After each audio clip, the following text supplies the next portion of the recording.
Assalamualaikum dan selamat pagi anak-anak. Hai, hari ini pendidikan Islam kita akan belajar tentang had aurat ketika solat. Sebelum tu, mari kita lihat apa syarat-syarat sah untuk kita melakukan solat.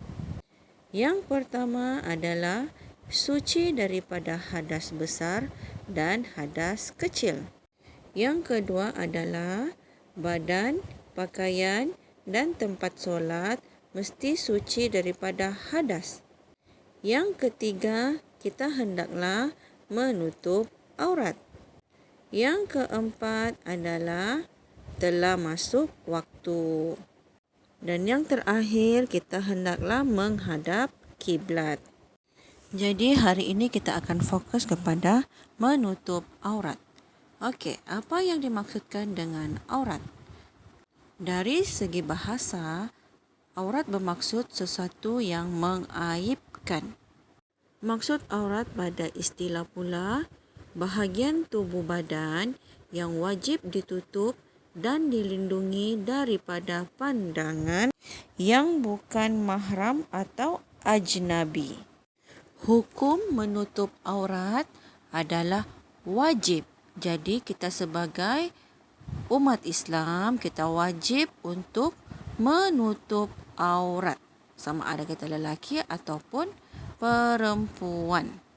Batas-batas had aurat lelaki dan perempuan. Okey, bagi lelaki, auratnya di antara pusat hingga lutut. Manakala had aurat bagi perempuan pula, seluruh tubuh badan kecuali muka dan tapak tangan. Okey anak-anak, lihat contoh gambar ini. Okey, ini adalah perempuan. Seperti yang cikgu tadi bagi tahu tadi, had aurat bagi perempuan adalah seluruh tubuh kecuali muka dan tapak tangan. Kamu tengok gambar dia tu. Dia menutup hingga ke pergelangan tangan, melabuhkan tudung menutup dada. Pakaian dia tebal, longgar dan tidak menyerupai lelaki dan menutup kaki dengan stokin. Ini pula lelaki yang menutup aurat. Seperti cikgu tadi bagi tahu juga tadi, had aurat bagi lelaki adalah antara pusat hingga lutut. Pakaiannya tidak terlalu nipis dan ketat sehingga menampakkan bentuk aurat. Menutup aurat antara pusat hingga lutut dan pakaian tidak menyerupai perempuan. Oleh itu, ketika kita mau solat, batas aurat kita pun sama juga seperti yang cikgu tadi bagi tahu sebentar tadi, iaitu batas aurat bagi lelaki dari pusat hingga ke lutut, manakala bagi perempuan pula seluruh anggota badan kecuali tapak tangan dan muka. Jom kita lihat gambar ini. Okey anak-anak, lihat ni ya. Okey, ini adalah lelaki yang solat. Disunatkan memakai songkok atau ketayab supaya tidak ada rambut yang menghalangi dahi dari mencecah sejadah semasa sujud. Sekurang-kurangnya menutup bahagian antara pusat dan lutut. Seboleh-bolehnya pakailah pakaian yang sopan. Kalau tiada baju macam dalam gambar ni, kita boleh pakai baju t-shirt, baju kemeja, pakai seluar panjang ataupun kain pelekat. Seterusnya adalah perempuan. Okey, wajib menutup seluruh badan melainkan muka dan tapak tangan. Melainkan muka dan tapak tangan. Hanya muka dengan tapak tangan sahaja yang boleh dilihat.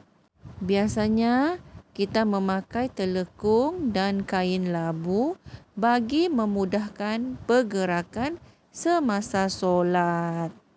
Contohnya macam yang dalam gambar ni lah. Dia pakai telekung yang besar yang menutup seluruh auratnya.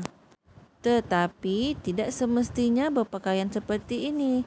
Contohnya kalau kita pergi berjalan ataupun kita pergi melancong dan tiba-tiba masuk solat. Jadi macam mana kita mau solat sedangkan sudah masuk waktu? sepatu dan kita tidak bawa telekung. Tidak semestinya mau pakai telekung. Yang penting kita menutup aurat dan kita bersih.